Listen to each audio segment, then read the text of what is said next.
Rain and season's greetings to you. It's Thursday, December 28, 2023. Peace is a path to the prosperity of a nation. Let peace reign. On the news this morning, police in Rivers State arrest 22-year-old man, wife for armed robbery.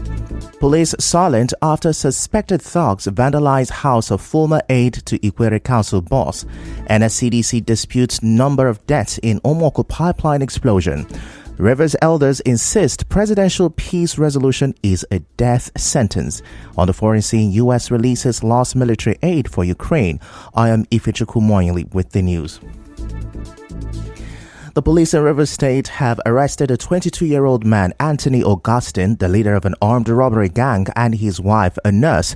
Spokesperson for the State Police Command, Grace Iringakoko, in a statement said the suspects were arrested at an estate in Odani, Elelenwo Obiakpo local government area on 10th December. The police also said they arrested another 27-year-old man, Azubike Oji, who also works for the leader of the armed robbery syndicate, Anthony Augustine. The statement said the suspect, who was released from the Nigerian Correctional Service a few months ago, confessed to being a specialist in selling drugs and servicing guns. Some of the items recovered from them include an iPhone XS, packs of marijuana, POS machines, and locally made pistols. The police said they also discovered a 7-room brothel in Elelenwo that served as a hideout for the syndicate. The statement also warned the public against buying used items, especially phones, to avoid problems. In the meantime, the police have yet to speak after suspected thugs reportedly invaded the house of the former chief of staff to the Ikwere local government, Darlington Oji. Online pictures show vandalized items in Mr. Oji's house in Alo Ikwere local government area, including canopies, chairs, and musical equipment. It is unclear if it was to disrupt an event. Now, recall that Mr. Darlington Oji recently resigned as the chief of staff to the chairman of Ikwere Council and expressed his support for Governor Siminalayi Fubara. The Ikwere Council chairman Samuel Wanosike is a loyalist of the FCT minister Nyesom Wike. Moving on now, the Bishop Diocese of Eche Anglican Communion, Reverend Okechukwu Wala, has expressed concern over the high rate of criminality, kidnapping, and land grabbing in Eche land. Reverend Wala, at a media briefing in Port Harcourt, said the situation, if not checked, would affect the economic life of the people.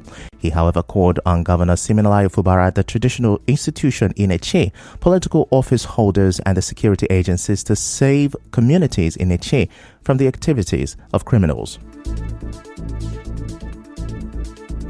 My worry is that the problem has got an advantage. If you come to China and buy land, you are not sure of your land. People will come and take over your land. They now hire them. It doesn't even have to be in your own community. You can be hired to another community to go and bulldoze land. Scripture Union, for example, own about 9.5 hectares. Out of that 9.5 hectares, about 9 hectares have been sold completely by criminals, legally acquired land. So I am calling on traditional rulers, because the people doing these things are known. They do not carry these activities at night. They do it in broad daylight. There are traditional rulers. We have political leaders in the land. They should rise up and do something. Some of them are chiefs. Some of them are title holders. Reverend Wala also appealed to those involved in criminality to instead find meaningful sources of livelihood. My advice to them is that they should find meaningful ways to make a living, because any wealth you acquire through ungodly means has negative consequences. Jeremiah 17:11 says, such people will not live long to eat the fruit. It doesn't matter whose land is taken, whether it's a German or somebody else. You can imagine when somebody's bought a land and you sell the land and ask him to come and take another land, and on the process the man is killed. You are shedding blood on the land. When blood is shed on the land, it has serious negative implication. All of us will be affected. So the church exists within the community. Whatever happens in that community affects the church. And what is that? As you may know, there are multiple reports of land grabbing and kidnapping activities in Eche local government area. Moving on now, the Nigerian Security and Civil Defense Corps NSCDC Rivers State Command has disputed reports that more than 20 people died in an explosion in Omoko. The spokesperson of the NSCDC, Olufemi Ayodele, said 12 people died in the incident that happened over the weekend. Mr. Ayodele said the fire explosion happened while some individuals were scooping petrol from a pipeline they vandalized in Oba Mandoni local government area. He said the NSCDC has increased its operation and surveillance in protecting protecting critical national assets. But a native of Omoko who spoke anonymously to correspondent Soebiruware says the death toll is more than 12.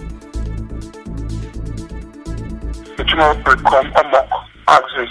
The fire incident because people are scoping coal fire from there and it caught fire. Though that area is belongs to Omok people, but it's closer to Okom. The real cause of the fire, what we had was that when they were scoping some shed smoke, somebody was trying to put mosquito coil, but nobody knows exactly what happened. You know, when these things happen, there are a lot of speculations. But the thing that people saw fire just broke out, and then about 15 to 20 people lost their lives, and many other people dead. Meanwhile, an environmental rights activist, Five-Face Dumnamene, says the incident could have been avoided if the federal government had legalized artisanal refining. Especially in the area of calling on the government to legalize artisanal refineries through the one we call the Presidential Artisanal Crude Oil Refining Development Initiative, PACODE, that talks about the modification, standardization, and legalization of artisanal refineries and integrating them into the national economy. If that process is perfected by the government as we are urging them to do, I believe it's going to address this issue of explosion, because youth will now get involved in this artisanal refinery process through PACODE, and it is legalized and standardized in such a way that explosion of this nature will not happen. In other news, the Rivers Elders and Leaders Forum has disagreed with Governor Siminalayi Fubara that the 8-point resolution is not a death sentence. Governor Fubara had in his Christmas Day broadcast said the terms of the presidential peace deal is not a death sentence, but chairman of the forum, a former governor of Rivers State, Rufus Ada-George, insists it's a death sentence. Mr. Governor, sir, you stated categorically that you are a principal participant in the entire saga, and the presidential peace proclamation is not as bad as being portrayed by those genuinely opposed to it. That proclamation is actually a death sentence as it breaches all legal and constitutional rights. We believe that he will not take any actions contrary to the interests of the citizens of Rivers State.